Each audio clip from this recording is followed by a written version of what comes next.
कपिल जिंदल जी, पंजाब से। राधे राधे गुरुजी, प्रणाम। गुरुजी, कृपया बताने की कृपा करें कि बाहरी जगत में और भीतरी जगत में सामंजस्य कैसे बिठाएं। यदि एक जगत की ओर ध्यान दें तो दूसरा जगत अपेक्षित होता नहीं, आप समझ ही नहीं पा रहे हो। भीतरी जगत से ही बाहरी जगत का संचालन हो रहा है। दोनों को अलग अलग कैसे कर सकते हो? विचार करके देखो। कोई भी बात पहले अंदर आती फिर बाहर होती नहीं होती। आप खाना पीना भोगना देखना करना पहले आपके दिमाग में आएगा, आज ये खाया जाए, फिर वो बनाया जाए या खरीद के लाया जाए।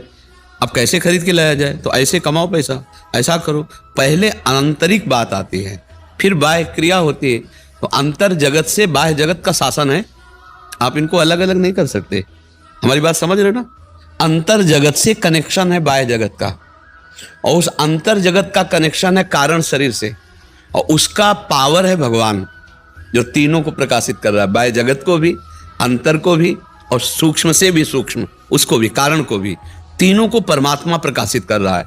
यदि आप परमात्मा चिंतन में हैं तो गलत चिंतन आपका रुकेगा, अच्छा चिंतन बनेगा, अच्छा पावर आएगा। तो आप समाज में बाह्य जगत में अच्छी क्रियाएं करेंगे, दूसरों को सुख पहुंचाएंगे, और इसमें आपका सम्मान होगा, आपका यश होगा। बहुत अच्छे आचरण वाला आदमी है, बहुत अच्छा दिमाग है, बहुत अच्छा बोलता है, बहुत अच्छी क्रिया है। तो मुझे ये बताओ कि बाह्य और अंतर में विरोध क्या है?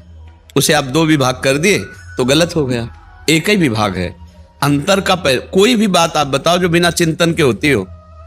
यदि आपको गलत काम भी करना तो पहले दिमाग में पूरा प्लान होगा, पूरा काम पहले गलत काम हो जाएगा यहां, फिर वो क्रिया में होगा।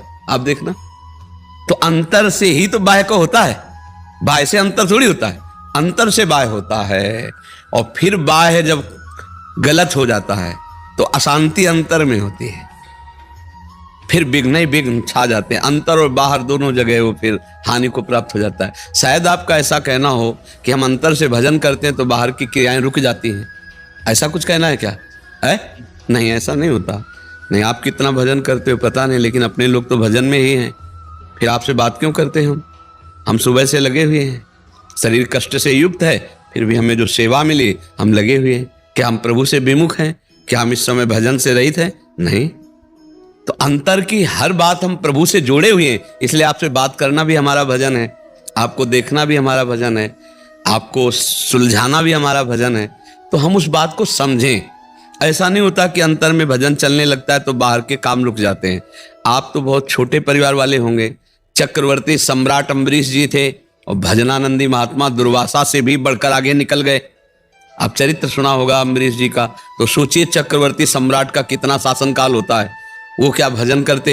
यही तो भ्रम हो गया दुर्वासा जी को कि मैं तपस्वी एकांत में गुफा में रहने वाला और राजमहल में रहने वाला मेरी बराबरी क्या कर सकता है। तो फेल हो गए दुर्वासा जी।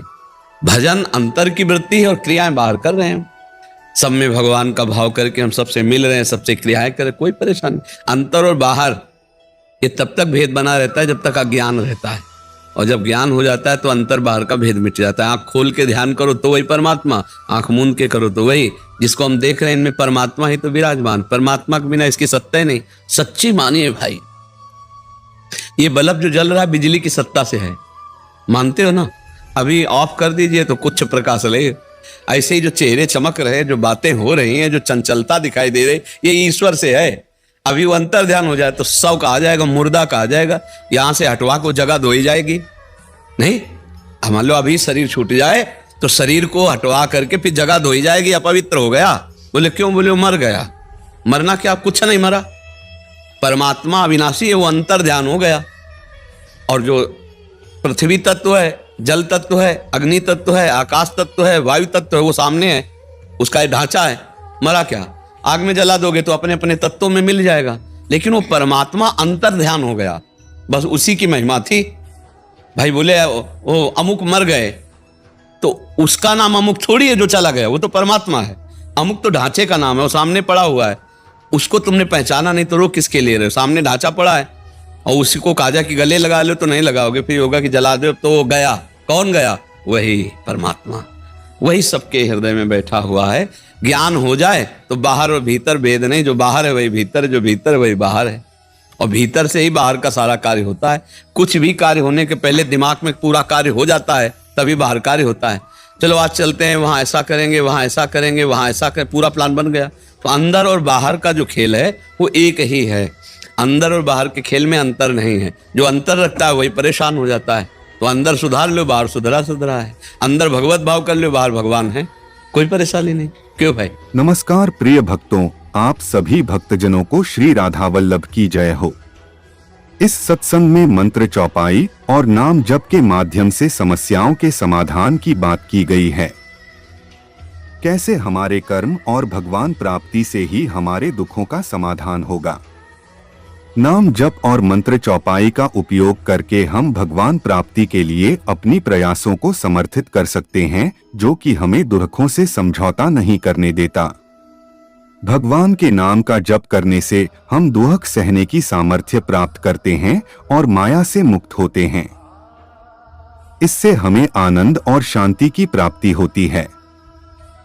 कर्मों को नष्ट करने की बजाय हमें नाम जप करके भगवान की प्राप्ति की ओर बढ़ना चाहिए।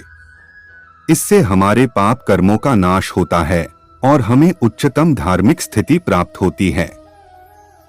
हमें अपने संघर्षमय जीवन में भी भगवान का ध्यान रखना चाहिए। यह हमें दुखों से समझौता नहीं करने देता। भगवान प्राप्ति से ही हमारे सभी दुखों का समाधान होगा। हमें अपनी समस्याओं को मिटाने के लिए भगवान को ध्यान में रखना चाहिए और उनके नाम का जप करना चाहिए। धन्यवाद। आप सभी का दिन मंगलमय हो। जय श्री राधा वल्लभ की जय हो।